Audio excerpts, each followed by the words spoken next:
ಚಿಕ್ಕಬಳ್ಳಾಪುರ ಜಿಲ್ಲಾಸ್ಪತ್ರೆಯಲ್ಲಿ ವೈದ್ಯಕೀಯ ಸಿಬ್ಬಂದಿ ಗುಂಪುಗಾರಿಕೆ ಆರೋಪದ ಹಿನ್ನೆಲೆಯಲ್ಲಿ ಜಿಲ್ಲಾಸ್ಪತ್ರೆಗೆ ಸಚಿವ ಡಾಕ್ಟರ್ ಎಂಸಿ ಸುಧಾಕರ್ ದಿಢೀರ್ ಭೇಟಿ ನೀಡಿ ಪರಿಶೀಲನೆ ನಡೆಸಿದರು.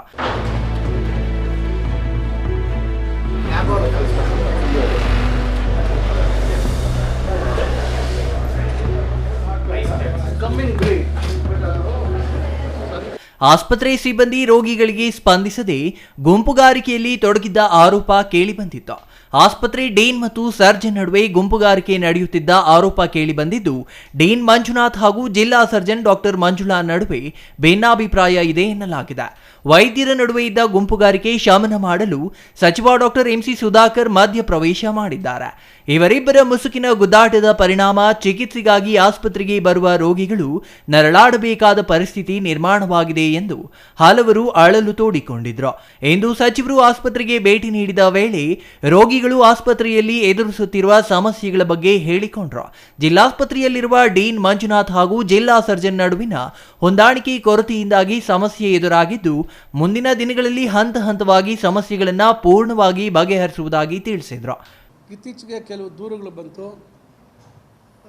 ಸರಿಯಾದ ರೀತಿ ವೈದ್ಯರಿಲ್ಲ ಮತ್ತು ಇಲ್ಲಿ ಜಿಲ್ಲಾ ವೈದ್ಯಾಧಿಕಾರಿಗಳಿಗೆ, ಡಿಸ್ಟ್ರಿಕ್ಟ್ ಸರ್ಜನ್ಗೆ ಮತ್ತು ಇಲ್ಲಿರ್ತಕ್ಕಂಥ ನಮ್ಮ ಡೀನ್ ಅವ್ರಿಗೆ ಇವರಲ್ಲಿ ಹೊಂದಾಣಿಕೆ ಇಲ್ಲ ಅಂತಕ್ಕಂಥದ್ದು ಕೆಲವು ದೂರುಗಳು ಬಂತು. ಇಲ್ಲಿ ಯಾರೂ ಸರಿಯಾದ ರೀತಿಯಲ್ಲಿ ಆರೈಕೆ ಮಾಡಲಿಲ್ಲ, ನೋಡಲಿಲ್ಲ ಅಂತಕ್ಕಂಥದ್ದು ತಕ್ಷಣ ನಾನು ಫೋನ್ ಮಾಡಿ ಎಲ್ಲ ಮಾಡಿದ್ರು.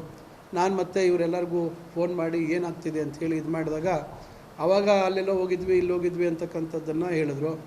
ಅದಕ್ಕೆ ನಾನು ಇವತ್ತು ಜಿಲ್ಲಾಧಿಕಾರಿಗಳಿಗೂ ಹೇಳಲಿಲ್ಲ, ಯಾರಿಗೂ ಹೇಳಲಿಲ್ಲ. ನಾನು ಯಾವುದೇ ಮಾಹಿತಿ ಕೊಡ್ದಿರ ನಾನು ನೇರವಾಗಿ ನಾನೇ ಇಲ್ಲಿ ಬಂದು ನೋಡಬೇಕು ಅಂತ ಬಂದೆ.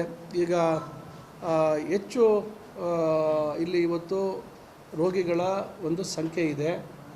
ಇದು ಜಿಲ್ಲಾ ಕೇಂದ್ರದಲ್ಲಿ ಬಹುಶಃ ಇವತ್ತು ವೈದ್ಯಕೀಯ ಕಾಲೇಜ್ ಇರತಕ್ಕಂಥ ಒಂದು ಭಾಗದಲ್ಲಿ ಇವತ್ತು ಕನಿಷ್ಠ 300 ಹಾಸಿಗೆ ಇರಲೇಬೇಕು ವೈದ್ಯಕೀಯ ಕಾಲೇಜ್ಗೆ ಅಂತ ಇದೆ. ಈಗ ಸಿಬ್ಬಂದಿ ಕೊರತೆ ಇತ್ತು, ಅದೆಲ್ಲರಿಗೂ ಇಡೀ ರಾಜ್ಯದಲ್ಲೇ ಎಲ್ಲ ಕಡೆ ಸಿಬ್ಬಂದಿ ಕೊರತೆ ಇರೋದಿದೆ. ಈಗ ಇತ್ತೀಚೆಗೆ ಇವತ್ತು ಸೆಕ್ಯೂರಿಟಿ ಅವ್ರನ್ನ ಕೊಟ್ಟಿದ್ದಾರೆ. ಈಗ ಸ್ವಲ್ಪ ನಿಯಂತ್ರಣ ಮಾಡುವಂಥ ಕೆಲಸ ಮಾಡ್ತಾ ಇದ್ದಾರೆ. Jangalahalli Ashwath, CTV news, Chikkaballapur.